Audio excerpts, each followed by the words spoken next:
지금은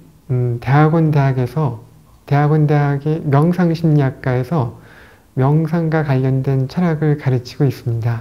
대학의 학업을 끝내고 바로 들어오는 여전히 젊은 청년기의 사람들도 있지만 대체로 대학 마치시고 사회 경험을 쌓은 이후에 늦게 명상 공부에 관심 있는 분들이 많이 오시는 곳이에요. 이제 그런 분들이 뒤늦게 명상이나 철학에 대해서 관심을 가지셔서 공부를 하겠다고 오시는 경우가 많죠. 제가 그런 분들을 이렇게 뵈니까 확실히 머리로서 이해하는 것 말고 왜 흔히 삶의 경륜이라고 얘기하는 거 있잖아요. 그런 것이 좀 어느 정도 쌓여야지 뭔가 필요성을 자각하고 이해할 수 있는 것도 있겠구나, 그런 생각을 많이 하게 됩니다. 그러니까 제가 가르치는 거는 명상과 관련된 철학인데 실은 명상이라는 것이 말하자면 세계적인 트렌드를 지금 이루고 있습니다. 전 세계적으로요.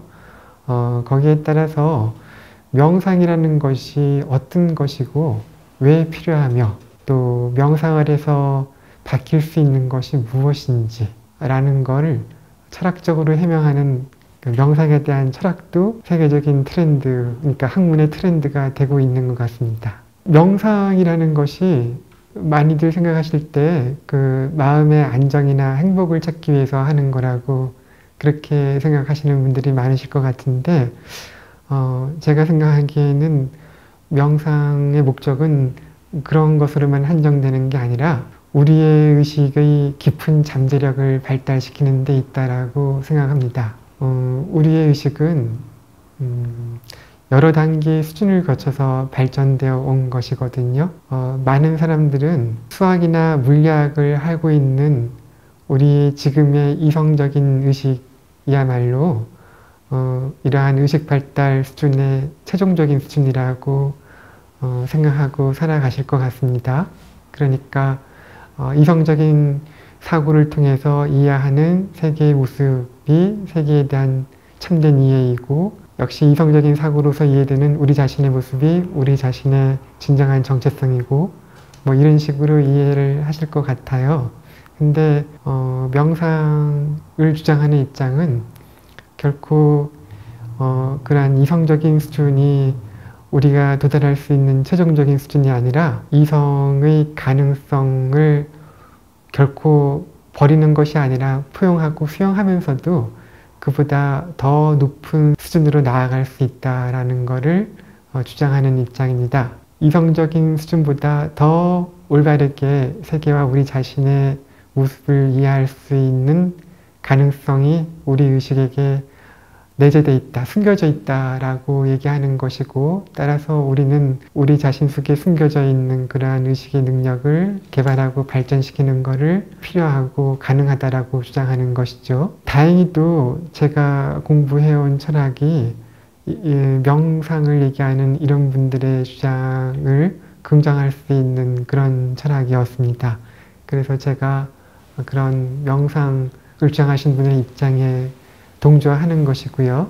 그래서 어떻게 해서 저 이성을 넘어서서 이 세계를 다르게 인식하는 것이 가능하고 또 그것이 우리의 모습을 어떻게 바꿔놓을 수 있을지 등을 가르치는 것, 제가 지금 그런 교육을 맡고 있는 겁니다. 사회학은 이런 적성을 가진 사람들이 하면 맞을 것 같아요.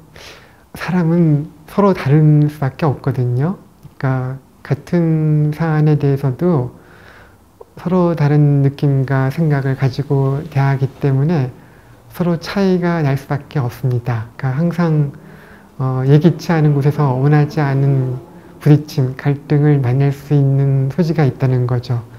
사회생활이라는 건 항상 그런 갈등의 가능성을 갖고 있거든요. 그렇기 때문에 자신과 다른 타인의 감정과 생각, 입장을 배려하고 폭넓게 수용할 수 있는 마음가짐을 잘 갖추고 있는 사람, 타인에 대한 배려와 포용력, 그런 거를 가지고 있는 사람이 하면 좋겠다라는 생각이 듭니다. 다른 한편 이 철학은 어떤 거냐 그러면 책 읽는 거고 글 쓰는 거예요. 그래서 뭐 자연을 탐사하거나 현장 조사를 하거나 이런 거 하나도 없거든요. 철학 공부는 순전히 앉아서 책 읽고 읽은 거에 대해서 생각한 것을 글 쓰는 거기 때문에 책 읽기를 좋아하는 사람, 또 어려운 책 읽기를 좋아하는 사람, 그리고 설령 지금은 부족하더라도 자신의 생각을 논리적이고 체계적으로 전개하고 싶어 하고 또 깊은 통찰이나 폭넓은 사유를 하고 싶어 하는 용기를 가진 사람, 그런 사람들이 도전하면 좋지 않을까 이렇게 생각됩니다. 한 가지 더 현실적인 조언을 드리자 그러면 철학 공부는 거의 많은 부분 외국어로 된 책을 읽어야 하는 경우가 많습니다. 동양 철학이건 서양 철학이건 하나의 외국어만이 아니라 여러 개의 외국어를 해야 되는 게 필요할지도 몰라요. 그래서 외국어를 배우는 것을 좋아하는 사람, 거기에 조금 소질이 있는 사람, 그런 사람들이 하면은 잘 어울릴 것 같다는 생각이 듭니다.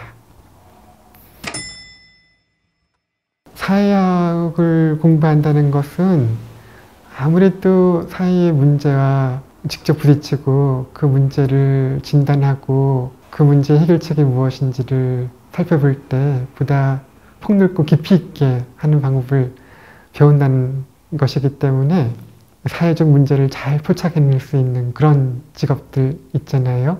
근데 신문, 방송 기자라든가 법률가, 정치인 그런 미래의 길이 열려져 있는 것 같고요. 예, 또 그 밖에 아마도 많은 길이 있겠죠. 철학 공부에 대해서 말씀드리면은 철학을 공부하게 되면 아무래도 논리적이고 체계적인 사고력이 길러지게 돼요. 자기 자신도 모르게. 물론 어렵고 힘든 과정을 거쳐야지만 길러지는 거겠죠. 그렇기 때문인지 의외로 법률가, 변호사나 검사들, 판사들 중에 철학 공부하신 분들이 많이 있습니다. 말씀드렸듯이 철학은 체계적이고 비판적인 사유를 하는 것이기 때문에 그 예술이나 문화 분야에 대한 안목을 넓혀서 평론가의 길로 나가시는 분도 많은 것 같아요. 그리고 역시 그 기자 쪽의 길로 나가시는 분도 많은 것 같고요. 아무래도 종교인의 길로 가시는 분들도 제법 있으시죠. 그러니까 불교의 승려라든지 목사님이나 신부님 혹은 뭐 다른 종교인의 삶 그런 쪽으로 가시는 분들도 많이 본 것 같습니다. 중요한 문제죠. 4차 산업혁명이 가져온 기술혁 신은 정말로 놀랍고 대단합니다. 인공지능이 단지 그 이성적인 사유에서뿐만 아니라 우리가 흔히 자유로운 상상력과 그 섬세한 감성이 필요하다고 생각하는 예술 창작의 능력에서도 인간 못지않게 더 나아가서 인간보다 더 이상으로 성과를 낼 수 있다는 것이 지금 나타나고 있습니다. 이러한 인공지능의 발달로 볼 때 점점 더 기계라는 것이 인간과 닮아간다라고 생각할 수 있는 거죠.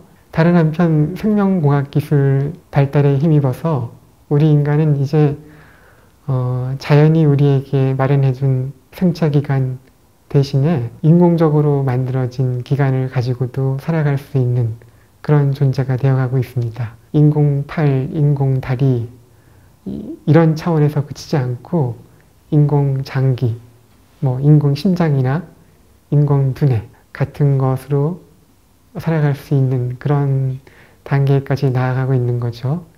인공지능 기술의 발달에 의해서 기계가 점점 더 인간을 닮아가고 있는 한편 생명공학 기술의 발달은 인간을 점점 더 기계를 닮아가도록 만들고 있는 것 같습니다. 인간과 기계가 서로 닮아가고 있는 것이지요. 그것이 의미하는 바가 무엇일까요? 어떤 사람에게 그것은 실제로 우리 인간이라는 것의 정체가 복잡한 물리적 기계이다 라는 생각을 갖게 해주는 것일지도 모릅니다. 그렇기 때문에 인공지능 기술의 발달에 의해서 우리 인간의 능력이 기계적으로 재현되는 것이 가능하기도 하고, 거꾸로 생명공학 기술과 같은 기계 조작에 의해서 우리 인간의 신체가 재현될 수 있기도 한 것이라고 생각하는 것일 겁니다. 이러한 상황에서 철학이 무엇을 해줄 수 있을까요? 어쩌면은 철학이야말로 이러한 4차 산업혁명 시대에 가장 필요한 학문일지도 모릅니다. 철학은 인간이 기계를 닮아가고 있는 이러한 상황이 과연 정당한 것이냐, 혹은 인간이 기계를 닮았다고 하는 그 주장이 정말로 과연 4차 산업혁명이 그러한 주장을 할 수 있게 하는 것이냐, 그 정당성을 따져볼 수 있게 해주는 한편, 어쩌면 우리 인간이란 그러한 기계 이상의 존재일 수 있다라는 것을 가르쳐 줄 수 있기도 한 것 같습니다. 4차 산업혁명의 기술 발달에 의해서 우리에게는 이전과는 비교할 수 없는 물질적인 편리, 물질적인 안락이 가능하겠지만, 그런 물질적인 안락을 추구하는 것과 함께 동시에 잊어서는 안 될 다른 삶의 과제가 있다는 것을 아마도 철학이 가르쳐 줄 수 있지 않을까요? 예, 자칫 기계기술의 발달로 인해서 우리가 소홀히 하기 쉬운, 외면하기 쉬운 그런 과제가 엄연히 우리에게 있다는 것을 다시 익혀줄 수 있을지도 모르겠습니다. 그래서 철학 공부하는 게 필요하지 않을까요? 여러분들 스스로의 판단에 맡겨야 할 것 같습니다.